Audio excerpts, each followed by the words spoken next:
A mediados del siglo XVIII, los británicos se ganaban la vida ante todo de un modo. Eran granjeros.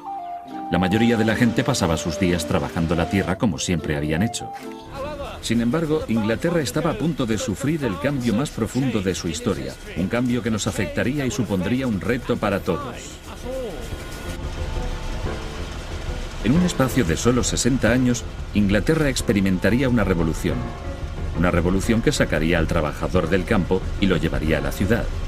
De una economía rural a las fábricas urbanas. Esta es la historia de las máquinas y de la gente que, para bien o para mal, crearon nuestro mundo del trabajo moderno.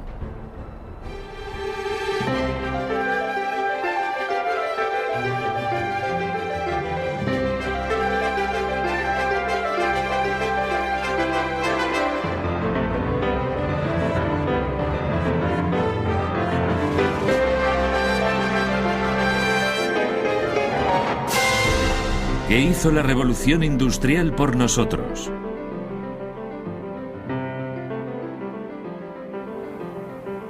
Maravillas de fábrica. Hace 250 años, los granjeros georgianos ya estaban cambiando el aspecto del paisaje. La población se estaba disparando en Inglaterra, así que cogieron las zonas pantanosas, las tierras yermas y los bosques, los secaron, los vaciaron y empezaron a ararlos. Por primera vez, los granjeros que utilizaban innovaciones en agricultura eran capaces de producir comida suficiente para que esta creciente población floreciera. Y la población creció con fuerza. En 1750, en Inglaterra, había 5,5 millones de personas. En 1850, la población había aumentado a más de 16,5 millones. Absolutamente increíble. Con tanto crecimiento de cultivos y gente, las viejas tecnologías ya no podían dar abasto. Los molinos de harina en particular querían mejorar su máquina más importante, la rueda hidráulica. Usada desde la época de los romanos, la rueda hidráulica seguía siendo la principal fuente de energía, pero era el centro de un cada vez más acalorado debate. Había dos diseños básicos, la rueda impulsada por abajo y la misma rueda impulsada por arriba.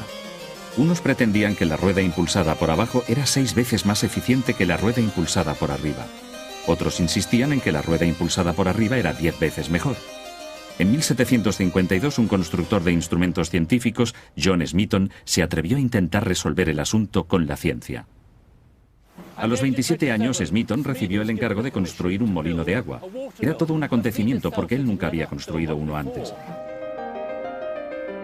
Para decidir qué diseño utilizaría en su molino de encargo, Smeaton construyó un sofisticado modelo de madera. Este le permitía testear la cantidad de energía ejercida por la rueda hidráulica impulsada por arriba y por la rueda hidráulica impulsada por abajo en el mismo marco de madera con la misma altura de caída de agua. Ahora voy a dar un repaso a este significativo experimento. Esta de aquí, por supuesto, es la rueda impulsada desde abajo y funciona así. Abro el depósito, sale el agua y chorrea por debajo de la rueda y gira las palas. Ahora bien, aquí está la rueda impulsada por arriba. Lo mismo de antes, abro la esclusa y el chorro de agua sale por aquí. Debo decir que con el mismo volumen, sin ninguna duda. La potencia del agua es la misma en ambas ruedas. Lo que resulta interesante es que giran en distintas direcciones. Entonces, ¿cuál tiene más fuerza? Bueno, tendremos que hacer el juego de la cuerda para averiguarlo. Se puede hacer conectando las dos ruedas con esta barra de aquí. Por supuesto, la rueda más fuerte predominará y arrastrará a la más débil en su dirección. Que empiece la batalla.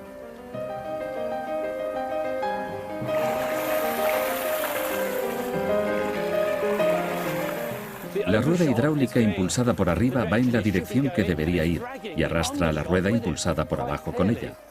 Está claro, la rueda impulsada por arriba es más potente. Aquí está la ganadora.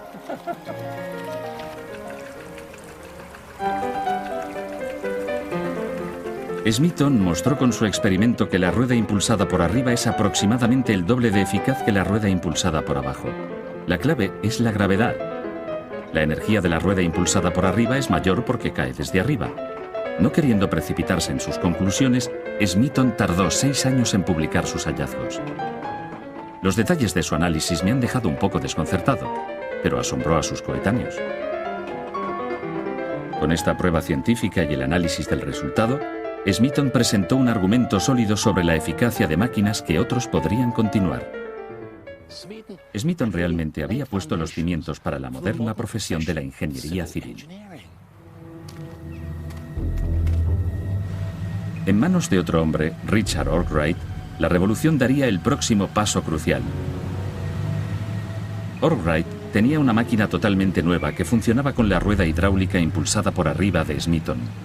Estaba escondida en un valle remoto de los Peninos, en Derbyshire, como en una fortaleza. No quería que nadie viera lo que tenía allí dentro. La máquina secreta de Arkwright transformaría la manufactura de la industria campesina tradicional que se había mantenido intacta durante generaciones. El hilado de algodón. Para producir hilo de algodón a mediados del siglo XVIII, el algodón en crudo se hilaba en la rueca tradicional. El hilador primero sacaba las fibras de algodón y al mismo tiempo las juntaba con un giro y las introducía en la punta del huso. Entonces, la hebra que salía se tejía de nuevo en un huso. Era una labor de trabajo intensivo, muy especializado, pero requería mucho tiempo y solo producía un hilo muy frágil. La máquina de Arkwright cambiaría todo esto. La historiadora textil Anna Benson nos puede explicar cómo.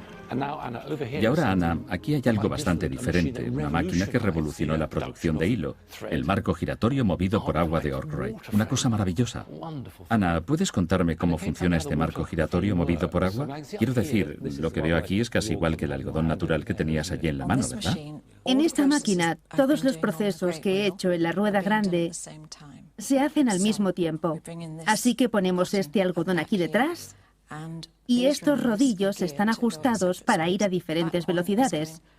El de atrás va más lento que el de delante y este trocito que yo estaba haciendo en la rueda grande se hace aquí. Va sacando las fibras de forma que cada vez es más fino. De acuerdo. Ahora puedo ponerlo en funcionamiento para ver lo que quieres decir. Tengo la rueda girando a mi ritmo y luego pongo en marcha el mecanismo así y... Ah, allá vamos. Es fantástico, lo hace todo a la vez. Lo va cogiendo, hilando y tejiendo. Años antes se habían patentado unos rodillos de ajuste, pero fue el genio de Arkwright quien creó el sistema para que estos rodillos de ajuste funcionaran. Entonces, obviamente, está haciendo más hilo más deprisa y también, a mi entender, la calidad es mejor. De hecho, era tan bueno y tan fácil de producir que Arkwright podía pensar en grande. Pero imaginad no solo 4 bobinas cargadas con hebra, sino 96 y no movidas a mano, sino con una rueda hidráulica. Y efectivamente, no solamente 96, una fila tras otra de máquinas como estas, un piso encima de otro.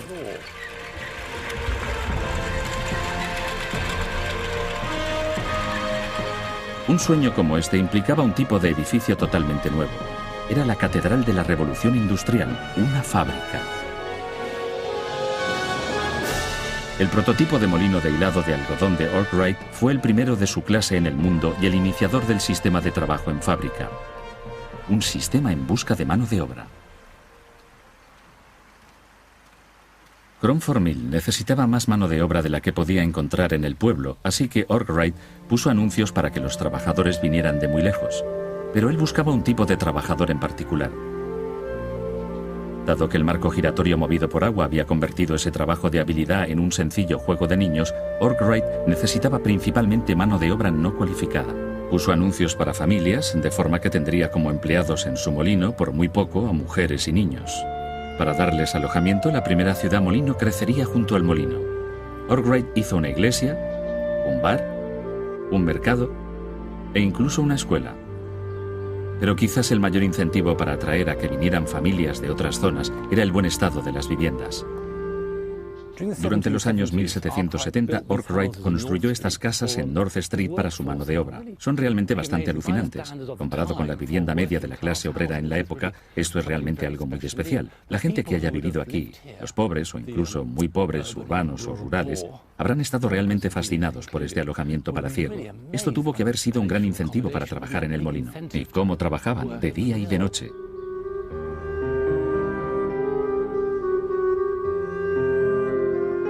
Desde luego, los empleados de Arkwright veían cómo todo su estilo de vida había cambiado por la forma en que tenían que trabajar en el molino.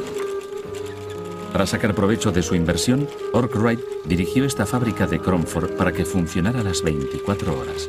Y así empezó el trabajo por turnos. El tiempo era dinero. Esto era altamente productivo, pero un lugar un poco preocupante. La mano de obra trabajaba duro durante muchas horas fijas, que se hacían cumplir con amenazas de castigos y multas. Niños exhaustos trabajaban duro en turnos de 13 horas, día y noche, 6 días a la semana. La máquina dictaba el ritmo de vida. Y este era el precio que los empleados pagaban por un pequeño, aunque seguro salario. Su patrón, Arkwright, por otra parte, estaba ganando una fortuna. Concedió licencias de su patente tecnológica del marco giratorio movido por agua, pero solo en cantidades de 1000 usos, así que cualquiera que quisiera utilizar la máquina también tenía que montar una fábrica. 18 años después de haber creado Cromford, había más de 140 molinos funcionando con marco giratorio movido por agua repartidos por todo el país. Pero la fábrica todavía estaba lejos de alcanzar su pleno potencial. Solo una cosa podría cambiar eso: el vapor. Todo empezó con un hervidor de agua. La tía de James Watt estaba enfadada. Antes que leer un buen libro, el chaval de 15 años se sentaba en casa todo el día observando cómo hervía el hervidor. Levanta la tapa, mira dentro, ve el vapor que sale, ve el vapor condensado en el interior de la tapa. Ahora, lo que la tía tomó por holgazanería era en realidad el gran interés de un joven científico, un hombre que, en su día, inventaría el primer motor de vapor realmente eficiente. James Watt se hizo mayor y llegó a ser un constructor de instrumentos científicos en la Universidad de Glasgow. Un día le pidieron que reparara un modelo de uno de los primeros motores de vapor, el motor Newcomen. El modelo se había quedado literalmente sin vapor. El motor Newcomen se había estado usando desde principios del siglo XVIII. Era usado principalmente para bombear agua de las minas, pero no funcionaba muy bien. El motor funcionaba por el principio del vacío, creado por la condensación de vapor en un solo cilindro. Sin embargo, consumía una enorme cantidad de carbón para producir bastante poca energía. Ahora, el problema con este motor es que ese vapor tenía que ser inyectado y condensado en el mismo cilindro. Esto significa que por cada golpe del pistón el cilindro tenía que ser calentado y enfriado, calentado y enfriado, calentado y enfriado. Esto hacía que la máquina fuera realmente muy ineficiente. Watt arregló el modelo, pero batalló con el problema de su ineficiencia durante más de un año. Entonces fue a dar un paseo por un campo de golf de Glasgow. En 1765, mientras caminaba por Glasgow Green, le llegó la inspiración. Tal como iba a escribir, no había caminado más que hasta el centro de golf y ya lo tenía todo solucionado en mi mente. Buen tiro, señor. Esto es Crofton Pumping Station. Proporciona agua al canal de Kennet y Avon. Dentro está el motor más antiguo del mundo que todavía sigue haciendo su trabajo original. Y fue construido por Watt.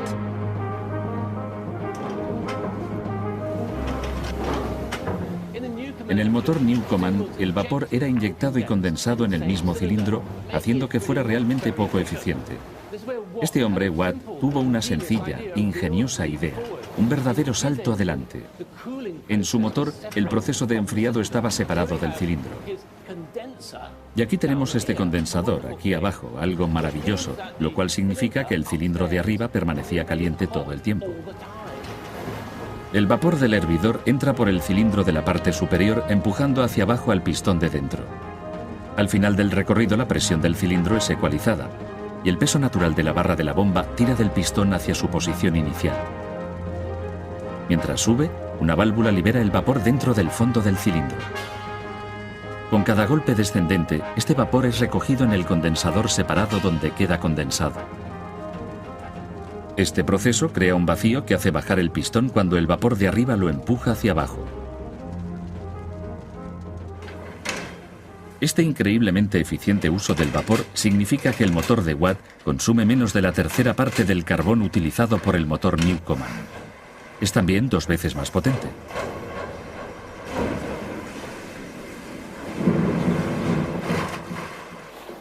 La impresionante fuerza de este motor levantaba 1 tonelada de agua con cada golpe. Eso significa casi 18 millones de litros al día. Pero el motor de Watt llegaría a ser mucho más que una eficiente y estupenda bomba. Iba a impulsar la transformación de cualquier lugar de trabajo en el país. Pero había un problema. Watt era un pesimista, un hipocondríaco, propenso a rachas de desesperación, inactividad y depresión. Tuvo su punto bajo en 1773, cuando llegó a la conclusión de que no había nada más insensato que inventar.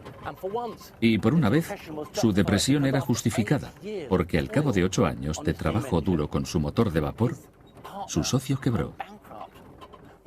Lo que necesitaba, claro, era un nuevo socio, uno con impulso, con recursos y con cabeza para los negocios.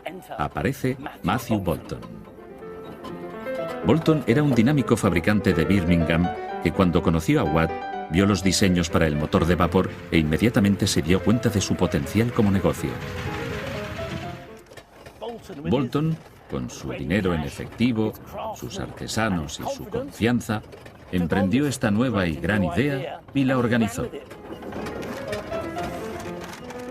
Watt dejó Escocia y se unió a Boulton en Birmingham en 1774.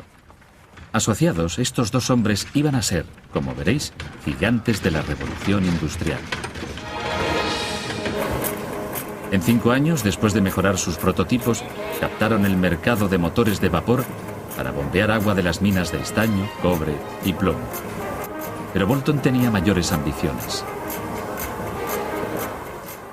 Boulton advirtió que una pequeña pero significativa alteración en su motor de vapor lo haría mucho, mucho más útil. Instó a Watt a idear una forma de convertir la acción arriba y abajo del motor en un movimiento rotativo para que funcionara como una supereficiente, potente y muy segura rueda hidráulica. Con un brazo unido al piñón del cigüeñal, controlando un sistema de correas, el motor de vapor podría impulsar no solo una máquina a la vez, sino toda una serie de ellas. La energía del vapor estaba a punto de cambiar el mundo y el lugar de trabajo. No solo para el minero, sino para el fabricante, el obrero de la fundición de hierro, el trabajador textil, el destilador e incluso el alfarero. El vapor era ahora un gran negocio. Y el lugar de donde arrancó fue la ciudad en la que ocurrieron más cosas de la revolución industrial, Birmingham. Aún hoy, más de 200 años después de que se conocieran, todavía puedes cruzarte con Boulton y Watt. Me pregunto si, cuando se hicieron socios, se dieron cuenta de que crearían uno de los primeros negocios corporativos internacionales, no solo con fábrica, sino diseño, marketing y personal de oficina también. Pero el éxito trajo consigo montañas de papeleo. En la casa de Boulton, Soho House, todavía en pie hoy, Watt mostró a su socio financiero cómo podía mejorar la velocidad y eficiencia de sus oficinistas. El lúgubre Watt creó la precursora de una herramienta clave en la oficina. No podemos imaginar cómo lo haríamos sin ella, la fotocopiadora. Esta cosa asombrosa es eso, una de las copiadoras de Watt. Bueno, la tinta era muy importante, había que usar una tinta especial, tinta mezclada con azúcar y un buen chorro de coñac francés. Bien, ahora yo transformo lo que parece un escritorio portátil en una prensa de imprenta. Asombroso.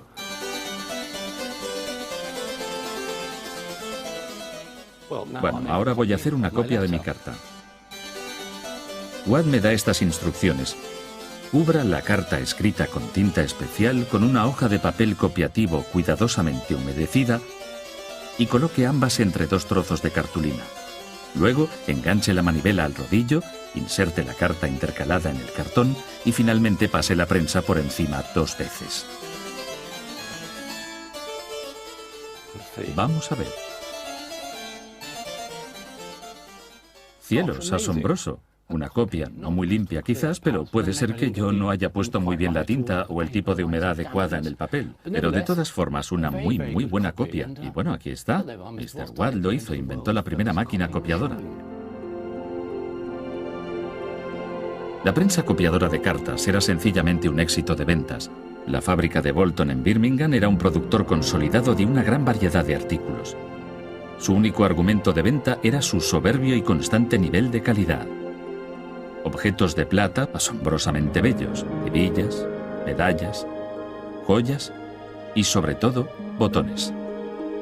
Incluso el rey y la reina eran clientes, y con los británicos georgianos de todo el país siguiendo la moda, la demanda de botones era alta.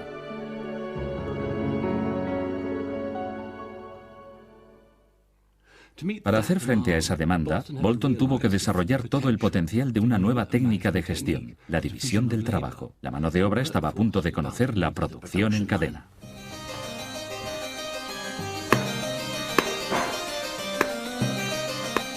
La genialidad de Bolton fue acabar con las etapas de producción.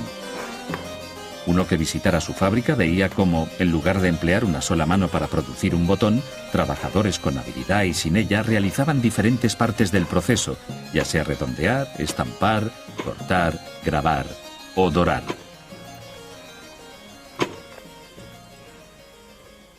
Hoy esto parece obvio, pero era una idea revolucionaria a mediados del siglo XVIII.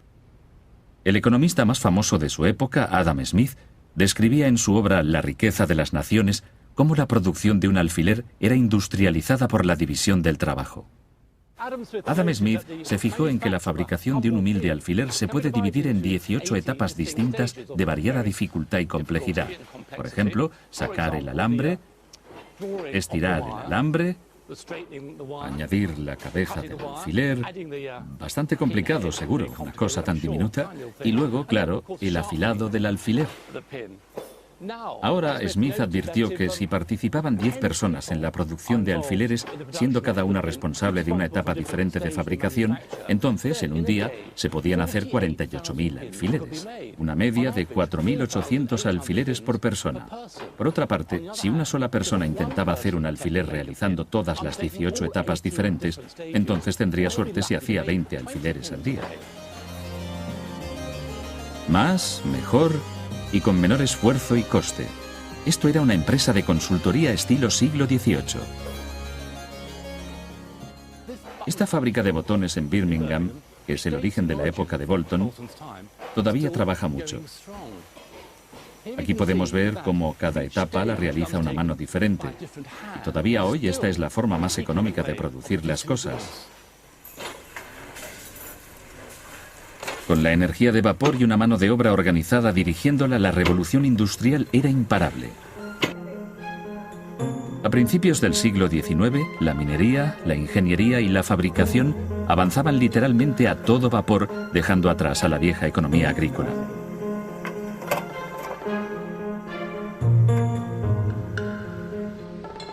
Con la energía del vapor a su disposición, los patronos ya no estaban limitados a la energía del agua que proporcionaban los remotos ríos rurales.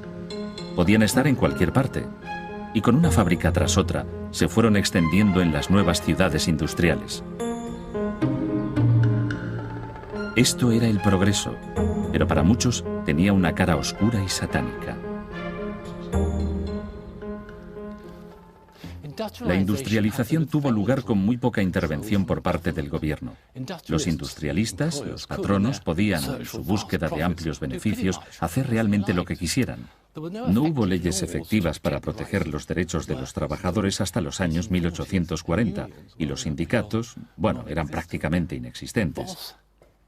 El jefe tenía al trabajador casi a su merced, y ninguno era tan vulnerable como el tejedor. Más que ningún otro trabajador, el tejedor experimentaba la gloria y la miseria del progreso industrial. Al empezar la revolución industrial, la mecanización le había hecho rico. Las máquinas de hilar habían hecho bajar el precio del algodón y mantenían al tejedor trabajando constantemente mientras intentaba satisfacer sin parar la demanda de tejidos nuevos y baratos. Ahora la mecanización le había alcanzado en habilidad. Los nuevos telares mecanizados, impulsados con vapor, harían que el tejedor perdiera su empleo. Manejados por gente sin preparación, los telares mecanizados podían hacer el intrincado trabajo del tejedor mucho más rápidamente y más barato. Sencillamente, él no podía competir. Los patronos usaban la competición con los telares mecanizados para bajar los salarios de los tejedores. Y los tejedores, enfrentados a decrecientes perspectivas de empleo, tenían que coger cualquier empleo que encontraran sin importar la cantidad de horas de trabajo, cualquier cosa para mantener cuerpo y alma juntos. Ahora, enfrentados a la falta de apoyo por parte del gobierno, los tejedores tuvieron que actuar directamente. En los años 1820 el proceso industrial estalló en todos los nuevos distritos textiles de Inglaterra. Pero la protesta fue en vano. Los tejedores de Inglaterra, enfrentados al hambre, llegarían literalmente a desaparecer. Fueron 250.000.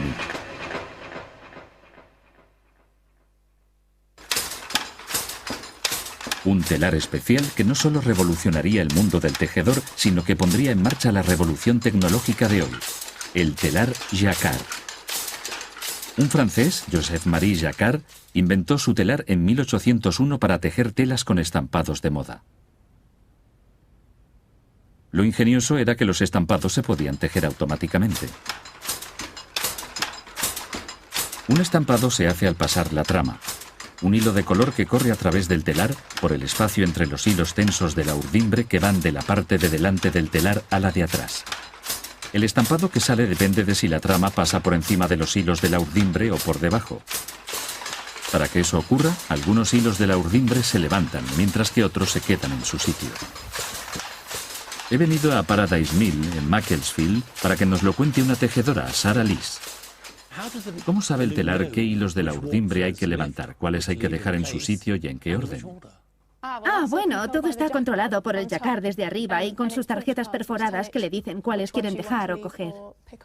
Veo aquí montones de tarjetas, cientos de tarjetas con miles de agujeros, pero no acabo de entender cómo funciona. ¿Me puedes dar más detalles?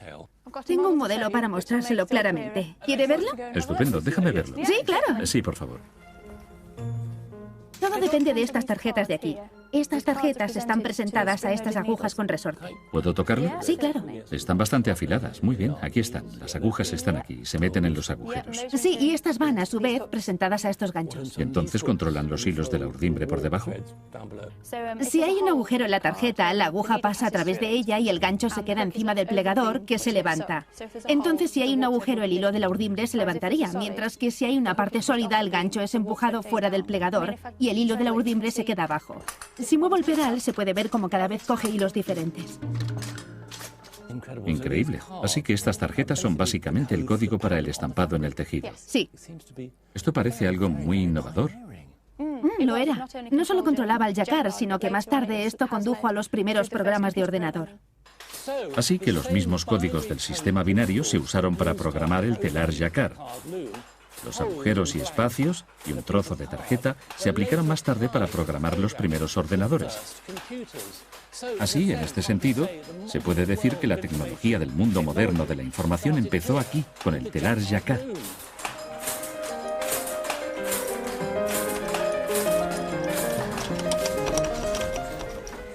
Muchos rasgos clave de nuestra vida laboral de hoy en día: la corporación centralizada, el trabajo en cadena, la línea de producción, la fotocopiadora, incluso el ordenador. Todos ellos empezaron durante la Revolución Industrial.